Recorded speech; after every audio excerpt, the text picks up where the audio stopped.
El ingenioso hidalgo Don Quijote de la Mancha, parte 2, capítulo 22, donde se da cuenta de la grande aventura de la cueva de Montesinos, que está en el corazón de la Mancha, a quien dio felice cima el valeroso Don Quijote de la Mancha. Grandes fueron y muchos los regalos que los desposados hicieron a Don Quijote, obligados de las muestras que había dado defendiendo su causa, y al par de la valentía le graduaron la discreción, teniéndole por un Cid en las armas y por un Cicerón en la elocuencia.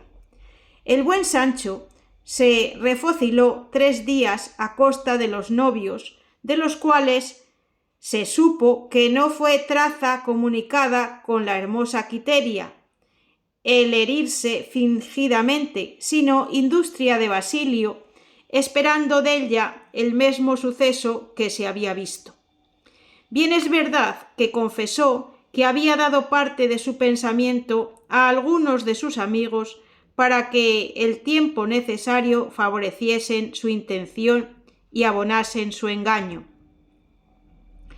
No se pueden ni deben llamar engaños, dijo Don Quijote, los que ponen la mira en virtuosos fines, y que el de casarse los enamorados era el fin de más excelencia, advirtiendo que el mayor contrario que el amor tiene es la hambre y la continua necesidad, porque el amor es todo alegría, regocijo y contento, y más cuando el amante está en posesión de la cosa amada, contra quien son enemigos opuestos y declarados la necesidad y la pobreza. Y que todo esto decía con intención de que se dejase el señor Basilio de ejercitar las habilidades que sabe, que aunque le daban fama, no le daban dineros, y que atendiese a granjear hacienda por medios lícitos e industriosos, que nunca faltan a los prudentes y aplicados. El pobre honrado, si es que puede ser honrado el pobre, tiene prenda en tener mujer hermosa, que cuando se la quitan, le quitan la honra y se la matan. La mujer hermosa y honrada cuyo marido es pobre merece ser coronada con laureles y palmas de vencimiento y triunfo. La hermosura por sí sola atrae las voluntades de cuantos la miran y conocen, y como señuelo gustoso se le abaten las águilas reales y los pájaros altaneros, pero si a la tal hermosura se le junta la necesidad y estrecheza, también la embisten los cuervos, los milanos y las otras aves de rapiña. Y la que está a tantos encuentros firme, bien merece llamarse corona de su marido. Mirad, discreto Basilio, añadió Don Quijote, opinión fue de no sé qué sabio que no había en todo el mundo sino una sola mujer buena, y daba por consejo que cada uno pensase y creyese que aquella buena era la suya, y así viviría contento. Yo no soy casado, ni hasta agora me ha venido en pensamiento serlo, y con todo esto me atrevería a dar consejo al que me lo pidiese del modo que había de buscar la mujer con quien se quisiese casar. Lo primero le aconsejaría que mirase más a la fama que a la hacienda, porque la buena mujer no alcanza la buena fama solamente con ser buena, sino con parecerlo. Que mucho más dañan a las honras de las mujeres las desenvolturas y libertades públicas que las maldades secretas. Si traes buena mujer a tu casa, fácil cosa sería conservarla y aún mejorarla en aquella bondad, pero si la traes mala, en trabajo te pondrá el enmendarla, que no es muy hacedero pasar de un extremo a otro. Yo no digo que sea imposible, pero téngolo por dificultoso. Oía todo esto Sancho y dijo entre sí: Este mi amo, cuando yo hablo cosas de meollo y de sustancia, suele decir que podría yo tomar un púlpito en las manos y irme por ese mundo adelante predicando lindezas. Y yo digo de él que cuando comienza a enhilar sentencias y a dar consejos, no solo puede tomar púlpito en las manos, sino dos en cada dedo, y andarse por esas plazas a ¿quién? ¿Qué quieres, boca? Válate el diablo por caballero andante, que tantas cosas sabes. Yo pensaba en mi ánima que sólo podía saber aquello que tocaba a sus caballerías, pero no hay cosa donde no pique y deje de meter su cucharada. Murmuraba esto alto Sancho, y entreoyóle su señor y preguntóle: ¿Qué murmuras, Sancho?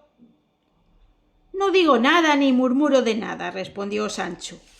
Solo estaba diciendo entre mí que quisiera haber oído lo que vuesa merced aquí ha dicho antes que me casara, que quien dijera yo agora el buey suelto bien se lame.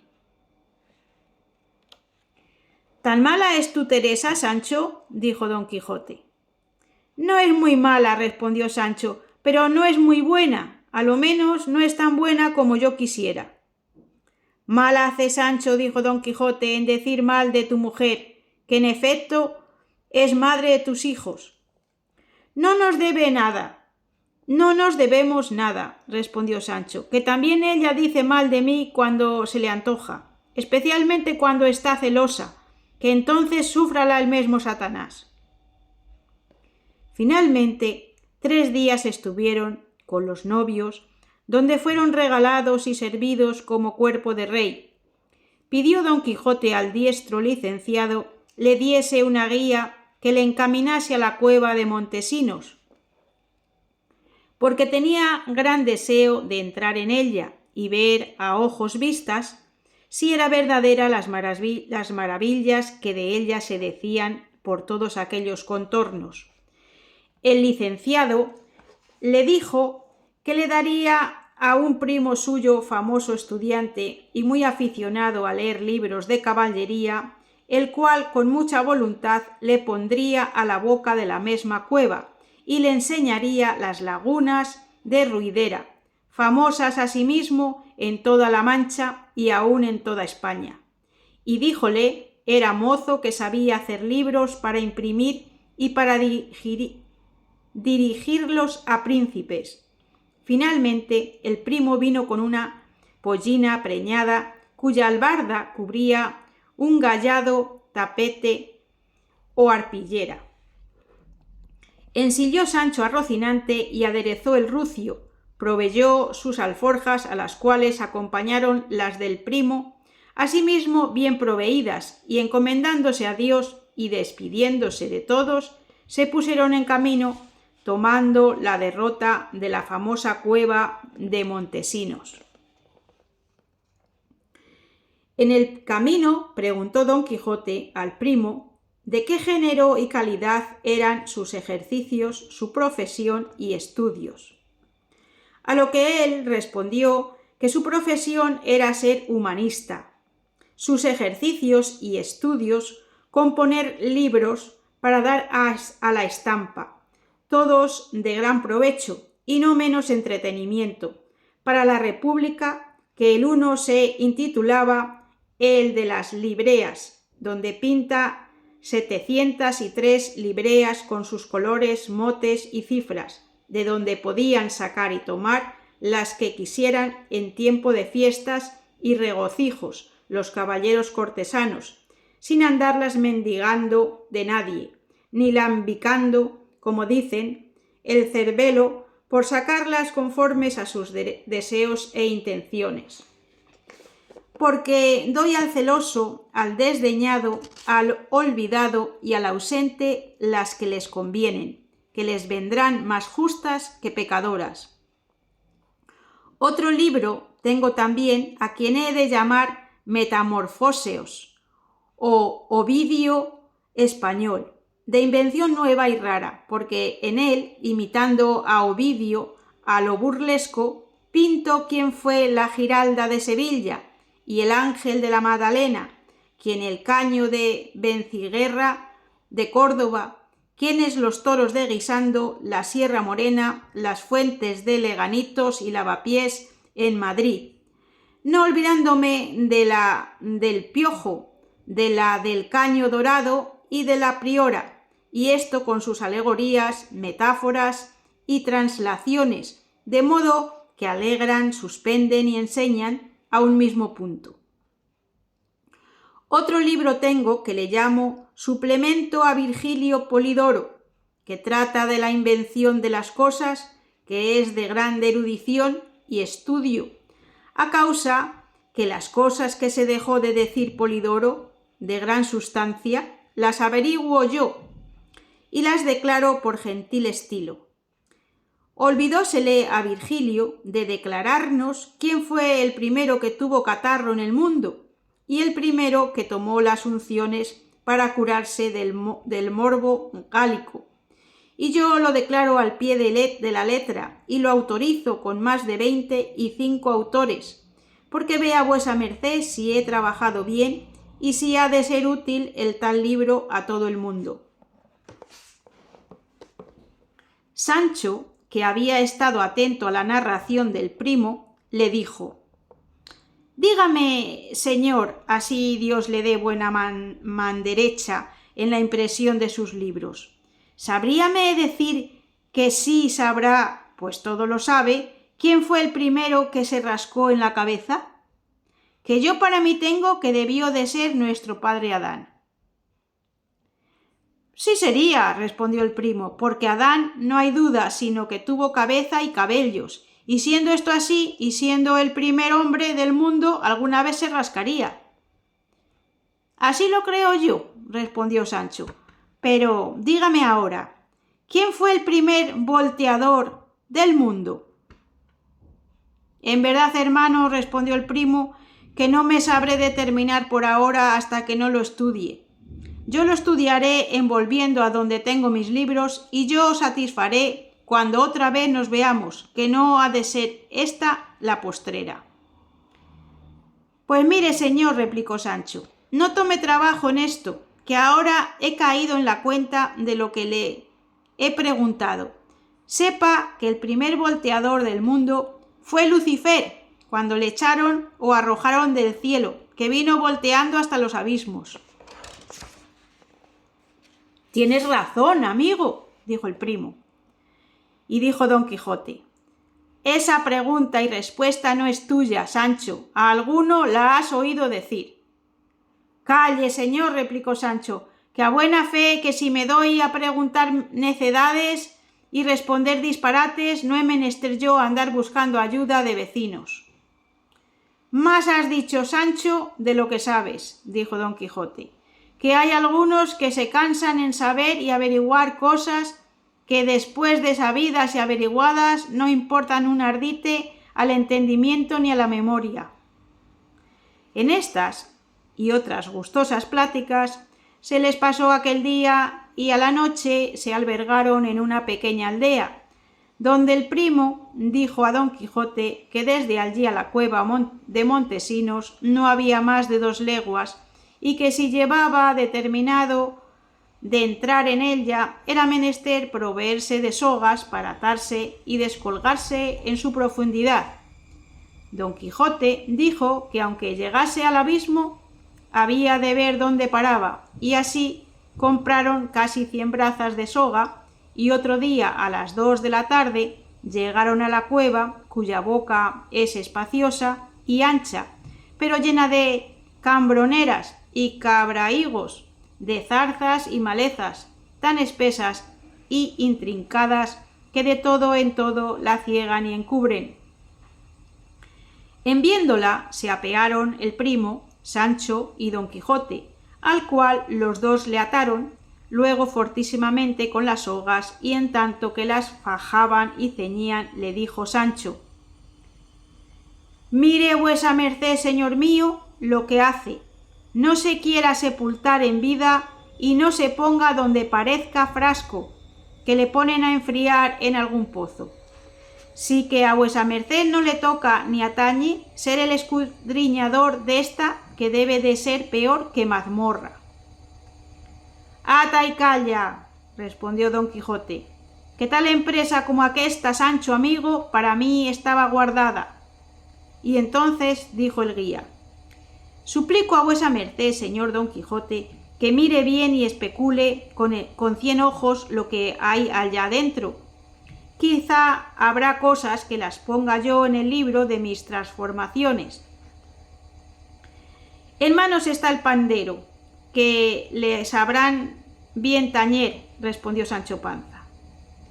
Dicho esto, y acabada la ligadura de don Quijote, que no fue sobre el arnés, sino sobre el jubón de armar, dijo don Quijote: inadvertidos hemos andado en no habernos proveído de algún esquilón pequeño que fuera atado junto a mí en esta mesma soga, con cuyo sonido se entendiera que todavía bajaba y estaba vivo. Pero pues ya no es posible, a la mano de Dios que me guíe.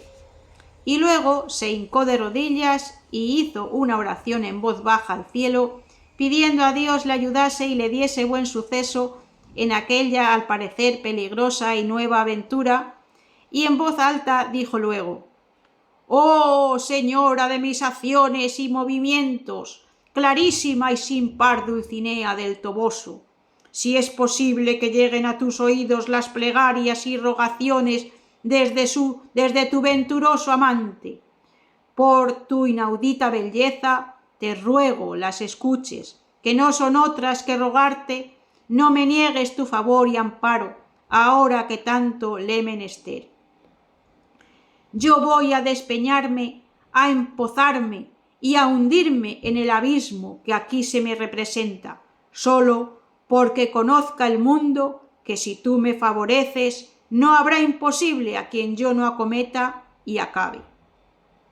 Y en diciendo esto, se acercó a la sima, vio no ser posible descolgarse ni hacer lugar a la entrada, si no era a fuerza de brazos o a cuchilladas, y así poniendo mano a la espada, comenzó a derribar y a cortar de aquellas malezas que a la boca de la cueva estaban, por cuyo ruido y estruendo salieron por ella una infinidad de grandísimos cuervos y grajos, tan espesos y con tanta priesa, que dieron con don Quijote en el suelo, y si él fuera tan agorero como católico cristiano, lo tuviera a mala señal y excusara de encerrarse en lugar semejante. Finalmente se levantó y viendo que no salían más cuervos ni otras aves nocturnas como fueron murciélagos que asimismo entre los cuervos salieron, dándole soga el primo y Sancho, le dejaron calar al fondo de la caverna espantosa y al entrar, echándole Sancho su bendición y haciendo sobre él 1000 cruces, dijo: Dios te guíe a la peña de Francia, junto con la Trinidad de Gaeta, Flornata y espuma de los caballeros andantes. Allá vas, valentón del mundo, corazón de acero, brazos de bronce. Dios te guíe otra vez y te vuelva libre, sano y sin cautela a la luz de esta vida que dejas por enterrarte en esta escuridad que buscas. Casi las mismas plegarias y de precaciones hizo el primo. Iba don Quijote dando voces que le diesen soga y más soga, y ellos se la daban poco a poco, y cuando las voces que acanaladas por la cueva salían dejaron de oírse, ya ellos tenían descolgadas las 100 brazas de soga y fueron de parecer de volver a subir a don Quijote, pues no le podían dar más cuerda.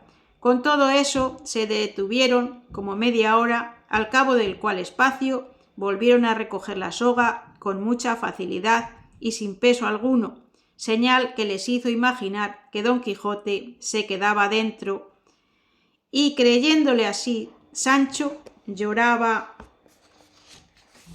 amargamente y tiraba con mucha priesa por desengañarse, pero llegando a su parecer a poco más de las 80 brazas, sintieron peso, de que en extremo se alegraron. Finalmente a las 10 vieron distintamente a don Quijote, a quien dio voces Sancho diciéndole: «Sea vuesa merced muy bien vuelto, señor mío, que ya pensábamos que se quedaba allá para casta». Pero no respondía palabra don Quijote, y sacándole del todo, vieron que traía cerrados los ojos con muestras de estar dormido. Tendiéronle en el suelo y desliáronle, y con todo esto no despertaba. Pero tanto le volvieron y revolvieron, sacudieron y menearon, que al cabo de un buen espacio volvió en sí, desperezándose bien como si de algún grave y profundo sueño despertara, y mirando a una y a otra parte, como espantado, dijo: «Dios os lo perdone, amigos, que me habéis quitado de la más sabrosa y agradable vida y vista que ningún humano ha visto ni pasado. En efecto, ahora acabo de conocer que todos los contentos de esta vida pasan como sombra y sueño, o se marchitan como la flor del campo. Oh desdichado Montesinos, oh malferido Durandarte, oh sin ventura Belerma, oh lloroso Guadiana, y vosotras sin dicha, hijas de Ruidera, que mostráis en vuestras aguas las que lloraron vuestros hermosos ojos». Con grande atención escuchaban el primo y Sancho las palabras de don Quijote, que las decía como si con dolor inmenso las sacara de las entrañas. Suplicáronle les diese a entender lo que decía y les dijese lo que en aquel infierno había visto. «¿Infierno le llamáis?», dijo don Quijote. «Pues no le llaméis así, porque no lo merece, como luego veréis». Pidió que le diesen algo de comer, que traía grandísima hambre. Tendieron la arpillera del primo sobre la verde hierba, acudieron a la despensa de sus alforjas y, sentados todos tres en buen amor y compañía, merendaron y cenaron todo junto. Levantada la arpillera, dijo don Quijote de la Mancha: «No se levante nadie, y estadme, hijos, todos atentos». Y aquí termina el capítulo 22. Mañana podremos escuchar el capítulo 23. Si has llegado hasta aquí, muchísimas gracias y no te pierdas mañana el capítulo 23. Como dice don Quijote, hijos, todos atentos. El capítulo 23 trata de las admirables cosas que el extremado don Quijote contó que había visto en la profunda cueva de Montesinos, cuya imposibilidad y grandeza hace que se tenga esta aventura por apócrifa. Y llegando a este punto, que tengáis un gran día. Adiós.